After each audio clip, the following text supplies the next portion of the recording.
अस्सलाम वालेकुम, कैसे हैं आप सब लोग। उम्मीद करती हूँ आप सब लोग खैरियत से होंगे। So viewers, welcome to my channel. अगर आपको मेरे चैनल की खिदमत पसंद आ रही हैं तो अभी मेरे चैनल को सब्सक्राइब करें, लाइक करें और शेयर करें। सो व्यूअर्स, आज की मेरी वीडियो उन फीमेल्स के लिए हैं, उन गर्ल्स के लिए हैं जो अल्कोहल का यूज़ करती हैं। अल्कोहल के इस्तेमाल से कौन सी ऐसी बीमारी लग सकती है, वो है breast cancer. Breast cancer alcohol की वजह से बहुत ज़्यादा हो सकता है। ब्रेस्ट कैंसर कितने परसेंट अल्कोहल की वजह से हो सकता है, कितने परसेंट अल्कोहल यूज़ करने की वजह से ब्रेस्ट कैंसर इंक्रीज हो सकता है, ब्रेस्ट कैंसर डेवलप हो सकता है। इन तमाम सवालात के जवाब जानने के लिए इस वीडियो को लास्ट तक लाजमी देखिए ताकि आपकी लाइफ इम्प्रूव हो सके और आप इस बीमारी से बच सकें। हर 8 में से 1 खातून ऐसी लाजमी है जिसको ब्रेस्ट कैंसर डायग्नोज किया जाता है। यूएस में हर 2 मिनट के बाद एक लड़की को या एक खातून को ब्रेस्ट कैंसर डायग्नोज किया जाता है।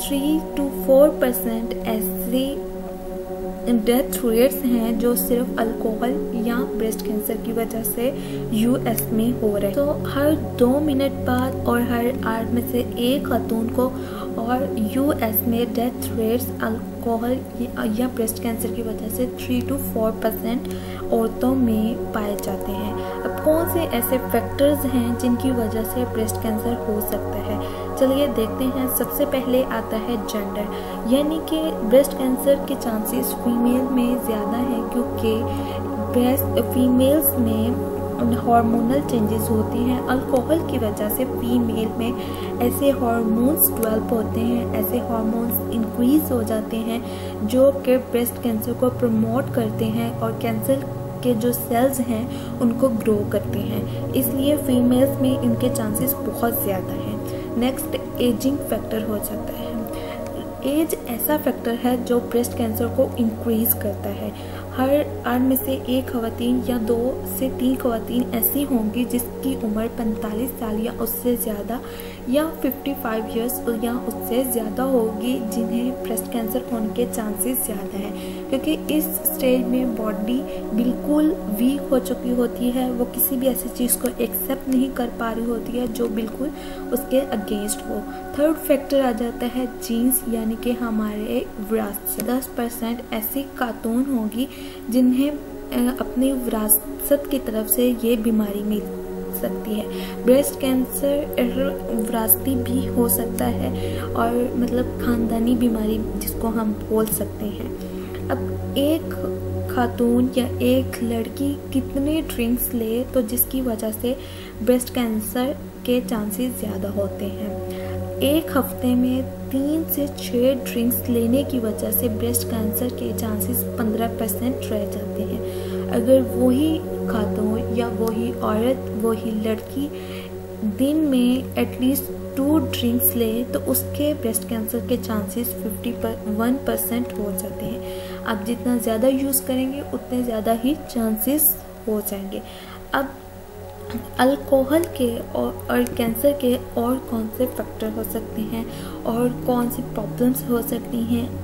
आपके अंदर ऑरल कैविटी की प्रॉब्लम हो सकती है, स्टमक की हो सकती है, ओवरीज की प्रॉब्लम हो सकती है, लीवर की प्रॉब्लम्स हो सकती हैं। अब इसको रिड्यूस कैसे कर सकते हैं, इसके रिस्क को रिड्यूस कैसे कर सकते हैं, इसकी जगह हम क्या इस्तेमाल कर सकते हैं। अगर आपने इस चीज़ को कम करना है, इसको डिक्रीज करना है तो अपने अंदर विटामिन डी का इंटेक ज़्यादा करें, विटामिन डी को इंक्रीज कर दें जिसकी वजह से आपके अंदर इसका रिस्क बहुत कम हो जाएगा। अपने डाइट को मेंटेन करें, फैट्स को कम लें, शुगर को लेस कर दें, वेजिटेबल्स का यूज़ ज़्यादा कर दें और फ्रूट्स का यूज़ ज़्यादा करें। होल ग्रेन्स जो फूड्स होती हैं उनको अपने मील में ऐड कर लें। अपने इन्वायरमेंट को क्लीन रखें, अपने इन्वायरमेंट पोल्यूशन को अंदर जाने से रोकें, अपना एक्सपोजर बाहर कम से कम रखें। जितना आपका इन्वायरमेंट साफ होगा आपके अंदर इसका रिस्क कम हो जाएगा। इसलिए इन्वायरमेंटल पोल्यूशन से खुद को अवॉइड करें। स्मोकिंग बिल्कुल भी मत करें क्योंकि जब स्मोक आपके अंदर जाएगा वो आपके इंटरनल फैक्टर्स को इफ़ेक्ट करेगा, जिसकी वजह से ब्रेस्ट कैंसर के चांसेस ज़्यादा हो जाएंगे। रेगुलर एक्सरसाइज करना शुरू कर दें, जिसकी वजह से आपकी बॉडी हेल्थी रहेगी और आप खुद को फिट महसूस करेंगे और इसके बाद आपके अंदर इसका रिस्क बहुत कम हो जाएगा। अपने अल्कोहल को बिल्कुल कम से कम कर दें। जितना आपका अल्कोहल कम होगा, आपके अंदर ब्रेस्ट कैंसर के चांसेस उतने ही कम हो। करती हूँ आपको मेरी वीडियो पसंद आई होगी। मेरे वीडियोस को नेक्स्ट शेयर करें ताकि सबको इन्फॉर्मेशन मिल सके। नेक्स्ट वीडियो में नेक्स्ट लेक्चर के साथ आऊँगी, तब तक अपना ख्याल रखिएगा। अल्लाह हाफिज़।